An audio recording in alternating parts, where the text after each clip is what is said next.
It's Jim Monaghan, Chris Swendeman, another 2 Minute Drill podcast, and we are pleased to welcome one of my favorite people in the record industry. We've known each other, wow, way too long. He is the author of a brand new book, Gliders Over Hollywood, Airships, Airplay, and the Art of Rock Promotion. Paul Rappaport, welcome to the 2 Minute Drill. Thank you very much, and I hope it's longer than 2 minutes. And because I'm a promotion man, I'm just going to show people what this looks like. There you There it go. There's the is. book. Which is actually, if I do say so myself, a great cover. The people who did this are geniuses. So I Absolutely. love my publisher and all the people that work there. So anyway, but thanks for having me on. I really appreciate that you guys are having me on.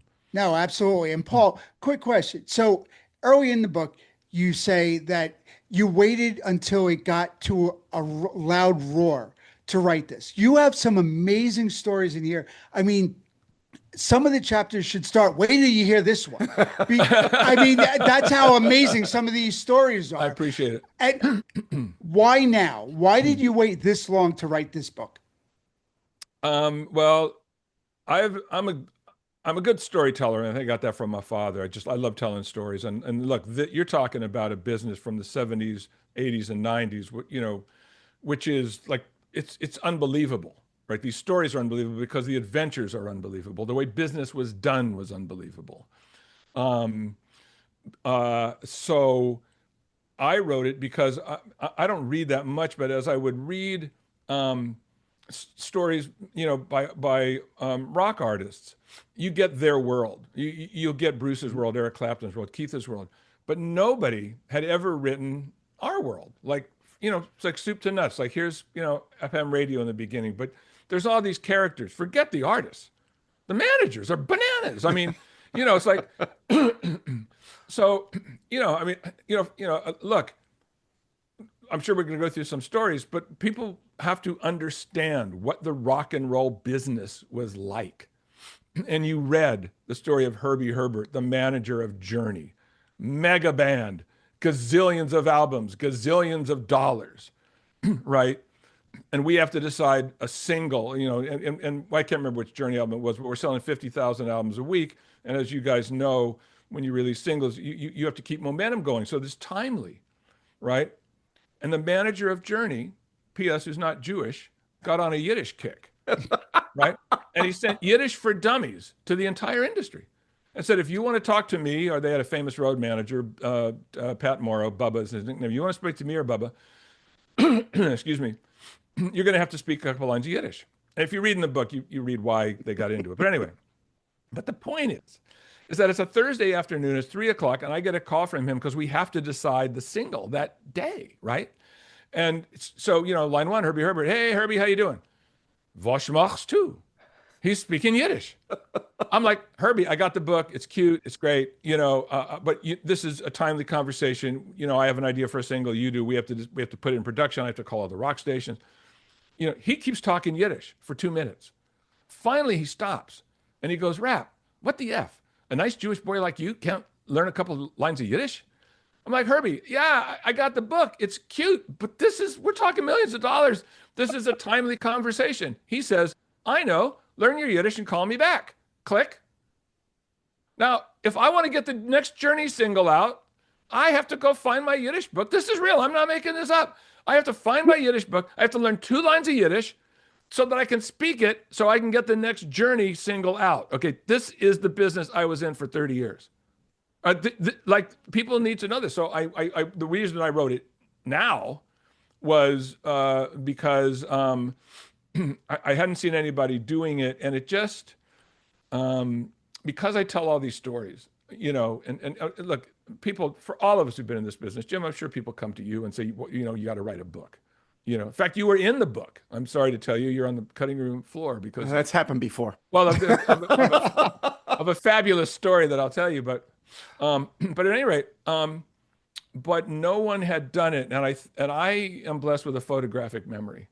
When you read the book and you read those adventures, you're there. I mean, you're having conversations with Mick Jagger and Keith Richards and Elvis Costello and Bruce and all these Bob Dylan, because I can remember Like I see it. I can see the room I'm in. I can remember the conversations. I can tell you what Mick Jagger ate for dinner when he was sitting in front of me. I can tell you how he uses his knife and fork. I mean, so I'm blessed with this.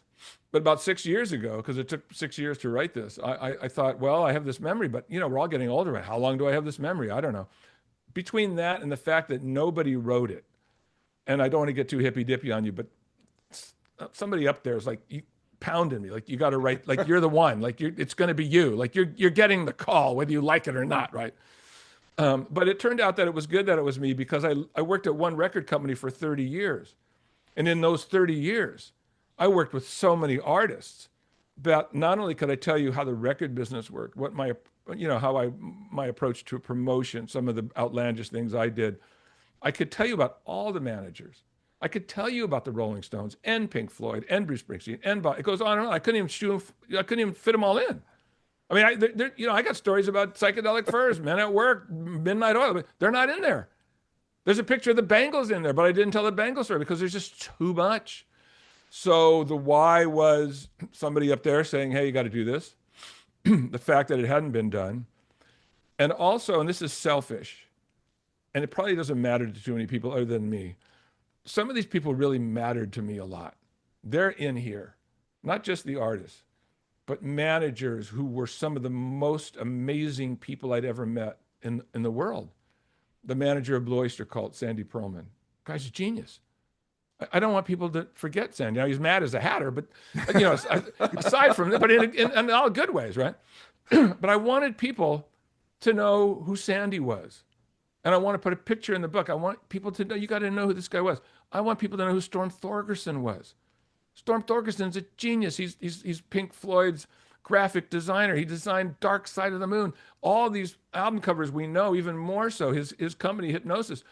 80% of the albums we own are designed by Storm. I wanted people to know Storm. I wanted people to know Steve Popovich. I wanted people to know, some of the radio greats of back in the day. I want them to know Jim Ladd. I want them to know Stephen Clean. And even a couple of the salesmen who were outrageous. So to me it was like, this is Guys and Dolls, the movie, except it's the record business. And I just had to get it all down. Like I said, when my time comes, on all of our times, when we're gone, it's going to be gone. If nobody writes this, nobody's going to know about Herbie Herbert speaking Yiddish. They're just going to think, oh yeah, he's a big time manager, Journey, but they're not going to know. They're not going to know about Steve Paul. We're having a big party for Johnny Winter and Edgar in a bungalow in Beverly Hills Hotel bungalow, and he, look, it's the 70s, so everybody's, it's like big. I'm not surprising anybody with this, but everybody's loaded and everybody gets the munchies, and he didn't remember to order food for this party of 60 people. And the guy, I'm sitting next to him, he calls. This is Beverly Hills Hotel. He calls room service and orders 50 chocolate soufflés. 50. I mean, this is real stuff. Yes, he can't even hardly talk. He's laughing because he's he's flying high in marijuana. He's like, yes, I need 50 chocolate soufflés. No, 50 chocolate soufflés. Right? Yes, I know how long it takes to make them. Right? Like, I mean, this is real.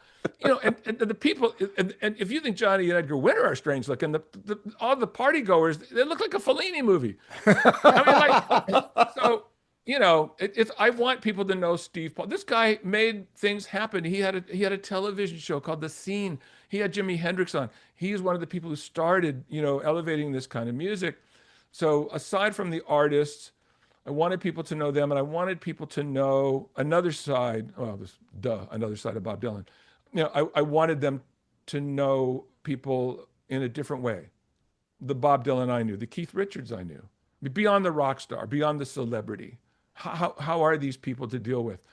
I found them fascinating. I just like sharing the stories. I love just sharing stories because we're all cut from the same cloth. Everybody who reads this book, which I'm thrilled, the reviews of this book are like off the charts, which I'm just thrilled, that it's been, accepted this way. But it's because all the people that buy it are just us. We all went to all the concerts. We all did this. I mean, I happen to be in the record business. You guys happen to be in radio, but we're all cut from this same cloth. So people, they want to know about Bob. They want to know, what is it like to deal with Pink Floyd, and you're, they're fighting for certain things, and how do you negotiate stuff with them, et cetera, et cetera. So, that's a long answer, but welcome to me.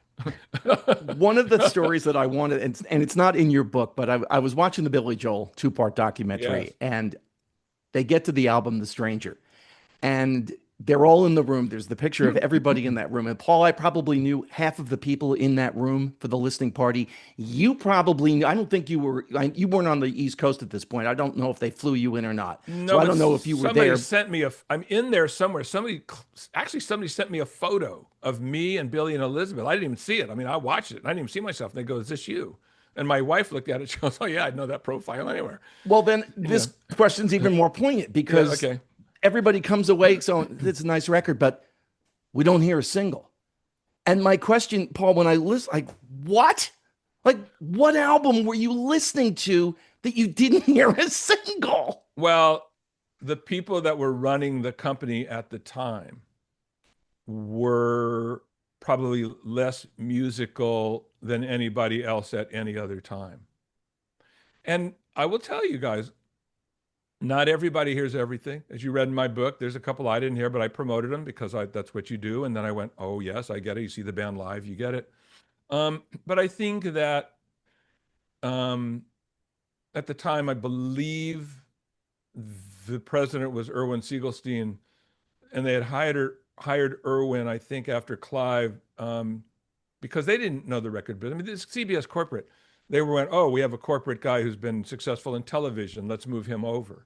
And when Irwin, the first thing he said to us, he goes, "I don't know a thing about this." He was open. He said, "I'm going to learn from you guys. I mean, I know business. I know how to be a good president," but he didn't know. So they could have been asking him. I don't know who the head of A&R was at that time. Billy is, like Billy Joel's music is very different than, your book one, page one, Barbra Streisand, Neil Diamond single, whatever, the people that ran Columbia before people like I come along, they're older people.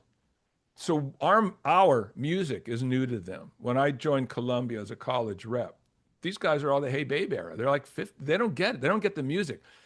They're hiring me, come to find out, not only because they want a street team on college. I didn't know they were grooming us to be the next executives. I didn't know that because I knew the music. I lived it. I could tell them every, Barbara, like Janis Joplin, I could tell them who all the players were in her band. Like the people that I worked with didn't know that stuff. They didn't relate to the music. So I don't know who was listening to Billy Joel. I have to admit, I mean, come on, the singles on 52nd Street are pretty much book one, page one hit singles. They just are. No question. Yeah. So I think when I heard that, I went, yeah. And I think I was looking at the picture and I think that was Irwin. I don't know who else was in the meeting. It could have been less musical people at the time. But look at, and I don't want to name names, but I've known heads of A&R who didn't want to sign the Psychedelic Furs. Just didn't, and my friend Peter Philbin had to stick his neck out and go, "I'm signing this band." And the guy said, "Well, if you sign them and they don't happen, you're going to get fired." And he went, "Okay." Heads of, look at, everybody passed on the Beatles, right? Yeah, that's true. I mean, that's true. It happens, people, yeah, it's not, it's like sports. You put it on paper. Okay. I happen to be a Mets fan. Can you tell me why the Mets are on a slide when I look at every one of those players and know what they can do other than pitching, which I get it, right? I mean, because pitching is the thing unto itself, and I know we're having problems there. Why is that? Because it's a little bit like A&R, right? It's you don't really know. You believe a band's going to happen or an artist is going to happen. It's got all the elements. You don't know until you put the team together. Okay, now a team goes on a slide. Why? Can anybody explain to me why a team that's as great as the Mets is not performing up? And I don't want to make a sports talk show, but A&R is a similar kind of thing. Everybody does it. All the teams do it. It looks good on paper. Then there's an injury. Then there's a thing. You don't really know. And I will tell you this. I always felt, and nothing against Columbia Records because that's my home. I worked there for over 30 years. I always felt that Warner Brothers had a stronger A&R department. I'm a rock promotion person. I become the head of rock promotion person. All the Warner Brothers rock acts, they just walked on the radio. They didn't even need a promotion staff. They just, you could put Van Halen around a dog collar and just send it in. You know, Neil Young, you know, ZZ Top. I mean, you know, and I used to get mad because like, God, you know, that's easy peasy. And I may have to work harder because I don't know, maybe we were more creative or we were not exactly down the pike. But John Hammond was the strongest A&R person we ever had. We would have A&R people that would come in and then leave. They were like mercurial. But they would sign bands like Aerosmith. Hello. And the president takes, you know, credit for it. But I can't remember the guy's name who signed Aerosmith. He was there for like 8 months and he left. Nick Terzo signed Alice in Chains. You don't even know his name. And they come and they go. And then the president said, well, I signed Alice in Chains. Well, you know, the power of the, yeah, but, you know, so Columbia was lucky, and along the way, Peter Philbin, you know, who I mentioned, you know, he signed the Bangles, he signed Psychedelic Furs. There's another big one I can't remember. Oh, Karl Labanov. They come and they go. But as a department, we weren't known like Atlantic. Like everybody knew who Jerry Wexler was. We didn't have a Jerry Wexler. So consequently, you get not those people. So somebody hears a record. I don't know. They say they don't hear a hit single. Anyway, it doesn't matter because there was like 20,000 hit singles off 50 seconds. And, you know, and Billy hit it big and, you know, everything was fine. So. But you even had trouble getting 52nd Street on KLOS in Los Angeles. I had trouble with Billy Joel on the West Coast and also Bruce Springsteen because, first of all, the music is different. Like if you're on the West Coast, the rock from the West Coast is like Van Halen. Starts with, you know, although that's later, actually, Van Halen's in later years. But let's say rock on the West Coast is very traditional. It's Eric Clapton, it's the Stones, it's the Who, it's, you know, because, you know, Van Halen comes later. But the point is that it's a different sound. A guy like Bruce Springsteen comes along, I hear it because I'm a music guy. This guy's a poet. This guy's saying things. This is like amazing. But it's different kind of music.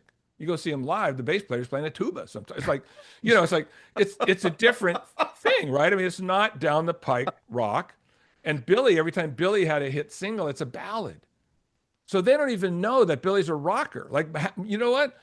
My job for a lot of years was taking people to Billy Joel shows, taking people to Bruce Springsteen shows, because my FM disc jockey people just, you know, didn't understand it. They would get too hung up on when it came to Bruce. It was like, well, you know, it's East Coast imagery, or like Billy Joel is East Coast imagery, right? Well, you know, Bruce is singing about giant Exxon signs. We don't have Exxon here, you know, in California. I'm like, you hear these Bruce Springsteen albums, and all you can tell me is that he sings about giant Exxon signs. That's all you can take away from it. I mean, you hear Billy Joel singing these, you know, heartfelt songs about the human condition, right? I mean, you hear Miami 2017. You're going to tell me the guy's a balladeer? Like, come on, you know? So it was difficult, but once I took them to a show, then everybody got religion. It was hard. So everybody thinks these guys happen automatically. They don't. They don't happen automatically anywhere. I mean, it takes time. When you're cutting your own groove, it takes time for radio, you know, which is conservative. They don't want to lose listeners. You know, let's give it a shot. You know, things grow. I mean, Bruce Springsteen, what, you know, doesn't break until his third album. Billy Joel doesn't break until his fourth album. Wide open. I mean, big. You know, that's the way things were. And on the West Coast, it was, you know, but as you read in the book, I was very creative. You know, it was time for Billy Joel, and it was a business of favors where I had done a lot of nice things for KLOS, and you know, the program director knew it was something that I, as the FM rock promotion man in the Western region, I couldn't live without. When we hit 52nd Street, he knew I couldn't live without an edition on his station, because at that time, KLOS was selling tons of records. But you take nothing for granted. And when I went to see him to try to talk him into it, I had to leave the next day for meetings in New York. And he wasn't he was busy with the general manager. And as you read in the book, we had these sales printouts. They were like this big. And they were like, the itty bitty card. You open it up and they all, there's like 100. Because, CBS Records is huge. And I papered his office with sales printout. I mean, there was no wall. It was just sales. It was just CBS sales printouts everywhere on the ceiling, on the walls. It looked like a Halloween stunt. And in the middle, was Billy Joe sales on his desk with a big magic marker. Look, these are his sales. These are these are the ticket sales. It's time. P.S. I need this. Love, Rap, or whatever I wrote. And then I went to New York. So, so I think, I think that's, why that was for him. And I wanted to write about him and the band because I had a wonderful relationship. Even more with I had a relationship with both of them, but Billy really didn't hang out a lot. It was the band. You go out and hang out. You read the story with me and Liberty and the band in the car, embarrassed to say drunk out of our minds, flying across the Oakland Bay Bridge. And Liberty sees that they're doing construction, and he sees there's orange cones. We'd just been to a dinner where we drank, 100 bottles of red wine. And I was the driver because I was the least inebriated. Lib's in the back seat with Richie Canada, and the sound guy, McGee, he was sitting in the front seat, and Lib's going, rap, rap, rap. My nickname's Rap because my last name's Rappaport for anybody who's watching this. So anyway, so he goes, oh, you see those orange cones? I go, yeah. He goes, can you get close to them? I go, yeah. He goes, well, next one you see, and they were all down the Oakland Bay Bridge. He goes, okay, well, the next one you see, get close to it. I said, okay. So I swerved close to the cone, and Liberty he's in the back seat, opens the door and goes, snap, and knocks the cone off the Bay Bridge, right?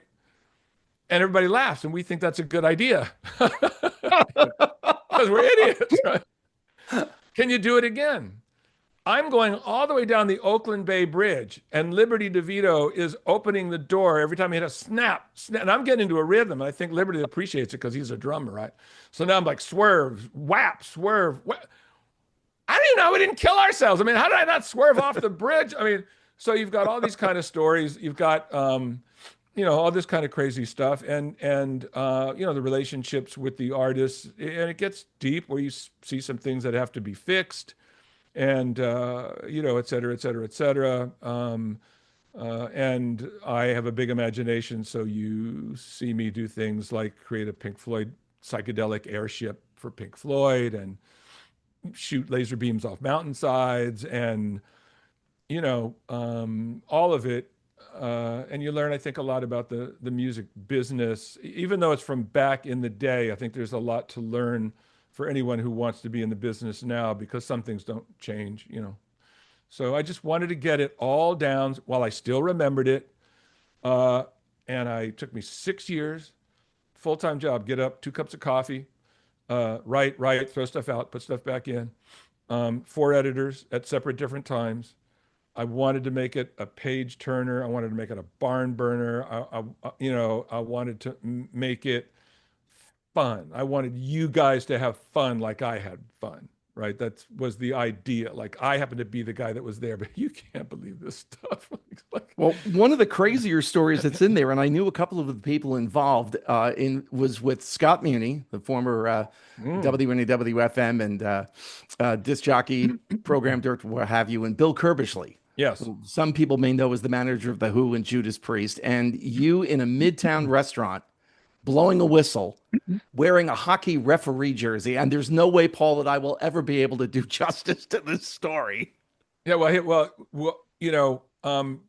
when you have really big bands like Judas Priest or The Who, and you've established them, when the records come out, you're sort of monitoring it. Like, they fly on FM rock radio, but they don't, everybody isn't going to add something the same week. The playlists are tight. Maybe they might play it, but they might not officially add the record because they have to wait a week for this room or whatever. So usually, first week out, you get 80 stations. Maybe you get to 120 the next week. Then there's the cleanup. You got to get to your last 30. And there's 150 stations on the rock panel. And I'm at 149, and NEW isn't there. By the third week, something's wrong.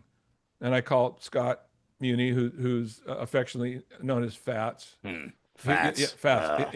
Yeah. He's Fats, and here's what's weird. It's like the Rastafarians, like seen, like you're an I and I'm an I, like everybody's an I. So when they say seen I and I, it means understood by you and me. Well, Fats is Fats, but if you're in the little, family of Fats, you're Fats also. So I call him up and I go, "Hey, Fats." Yeah, I go, this is really weird. You guys are big Judas Priest fans. I got a like a hit record here, man. I got Turbo Lover. I mean, I got 3 songs on here. You're not playing the record. Yeah, I'm mad at Bill Kerbishley, who's the manager. I'm like, well, you guys are friends, right? We used to be. Well, what happened? He threw me out of the backstage Who party. I'm like, Scott, nobody would throw you out of a rock and roll party. That doesn't. I can't believe that. Yeah, he said I was unruly. He said you were unruly. He said, yeah. I said he manages the Who, right? Keith Moon invented unruly. The guy blows up toilet seats. The guy axes down, hotel rooms. He's got piranha fish in his bathtub. And so I had to call Kerbishley. I said, Bill, this isn't real, right? He goes, yeah, no, it's Bill's English. Scott was unruly. I had to throw him out. I go, how do you? You're kidding me. I said, well, look, this can't stand. This is nuts. The guy who manages the Who and Judas Priest, he used to be a friend of Scott's. You guys have to, you got to come together. And I said, look. And Bill said, well, I'm coming to town in a couple of weeks. I said, will you have lunch with Scott? He said, yeah, if you're there. I said, okay. So I called up Scott. Hey, Fats, I got to fix this. Will you sit down? So it's a sit down. This is like the freaking mafia. It's like 2 fucking heavyweights. I'm like, yeah, I just said freaking if anybody's listening on the radio. So the 2 heavyweights. And so I know this is going to be tough. You're talking 2 heavyweights. This is Scott Muni runs New York City, right? If your record isn't on NEW and you're a new artist or you're a band with a brand new record, if there's a problem, you're not going to hear it because across the street, WPLJ, it's like a jukebox. They're playing the hits. They wait till everything's top 10. So this is a big deal, right? I walked in one day, actually, I said, Scott, how come you're not playing the new Joni Mitchell record? I'm waiting for Warner Brothers to call me. They pissed me off. Right? It's like I'm waiting till they realize nobody in New York's heard Joni's new record. I mean, this guy's got a lot of power. Anyway, long story short, we're going to meet at the Delegate. The Delegate is a big time restaurant that everybody goes for lunch. It's businessmen, favorite drink, watering hole for a lot of people, including Scott, who at the time was drinking. And Scott liked scotch a lot. So I know that I have to break the ice because it's going to be nuts with these guys. They're really mad at each other. So I went to a sports store and I bought a hockey referee jersey, with white and the black, the orange stripes. And I got a whistle, the ref's whistle. And I put it on, but I covered it, with a sports jacket, right? And I go to the Delegate, and Scott's already on his second scotch at the bar waiting for me, and Kerbishley isn't there yet. And I walk up, hey, Fats, how you doing? I'm good. You want one of these? I turn around and the door opens. It's like a movie. It's like a Western movie. Like this guy's coming in with 6 guns, right? He's, backlit, Bill Kerbishley, right? Walks in. And they look at each other, and it's daggers. And Kerbishley's coming towards us. And you can see it. I mean, these guys could throw punches. I mean, it was like that. So when Kerbishley got this close, I threw off, my sports jacket. I've got a hockey referee jersey on. I put the whistle on my mouth. I go like this, like, blow the whistle, and the whole restaurant stops, right? And everybody in the Delegate is cracking up. They don't even know what's going on, but they've figured out something, and the whole restaurant's cracking up. And Scott and Bill can't help but crack up. Like they get the joke. So adds a little levity, to the situation. I mean, we had to sit down and they had to really work it out, which is a whole nother part of the story. But I have a big imagination. I'm a bit of a show off. I like drama. So, I thought it would work, and it did. It did, most Yeah, definitely. yeah, Definitely yeah. did. They laughed enough that when they sat down, they said, how are we going to do this? And you read in the book, it's a heavy duty story. What really happens? The rest of the story is really heavy. But I got them back together, and then I went back to my office. And that afternoon, Scott was on the air, and he goes, "Hey, brand new from Judas Priest, Turbo Lover." Right? I'm like, "Thank you." On to the next crisis, which there's always something. I mean, Always. you're talking Always. about. Everybody was a character. The radio people were characters. We're characters. It's just characters dealing with other characters. I mean, Jim's almost in the book because there's a good friend of ours, sadly, who passed away, a guy named Jim Del Balzo, told me in his version of the story, which I told Richard Neer, which he said wasn't far from the truth, about how Jim got hired on NEW. And the story goes, and I will tell you this as a preface, just like the Wild West, when the legend becomes bigger than the truth, print the legend. Okay, this is the legend. Monaghan comes in, he's working at a station from out of town. He's got his audition tape, sits down in front of Richard Neer. "Hey, yeah, Neer, yeah, Monaghan, I've heard about you. Do you like baseball?" Monaghan, "Yeah." Do you play baseball?" "Yeah, as a matter of fact, I do." Are you any good?" "Yeah, as a matter of fact, I am." "Is there any chance you play center field?" "As a matter of fact, I play center field really well." "Great, you're hired." We have a very competitive baseball team, and we need a center fielder. We're dying for a center fielder. Monaghan, well, don't you want to hear the audition tape? I'm sure you're great. You start on overnights. This is the story that I'm told, right? Well, I called Richard Neer. Now, Richard Neer said, "That's not far from the truth." But Rapp, he goes, I must have listened to the tape. I would never hire a guy if I didn't listen to the tape. But that's what Del Balzo told me. Richard Neer is not running away from it. So it was something like that, even if it wasn't as good as that. But I prefer the story. It took a year and a half. A year and a half? It took a year and a half. I played softball against the NEW team in '78. I got hired in 1980. Okay. So well, maybe it's close. Maybe they were scouting you. The book was called Gliders Over Hollywood, Airships, Airplay, and the Art of Rock Promotion. Paul Rappaport, we've got to do a part 2 because there are so many great things that I didn't get a chance to talk about. So you got to check the book out. Thank you for your time, and we're definitely going to get you together again. I would do part 2 because you guys are a blast to talk to. Thank you so much for being with us, Paul. It was absolutely great. Can't wait for part 2 of this. All right. Thanks. Good to talk to you.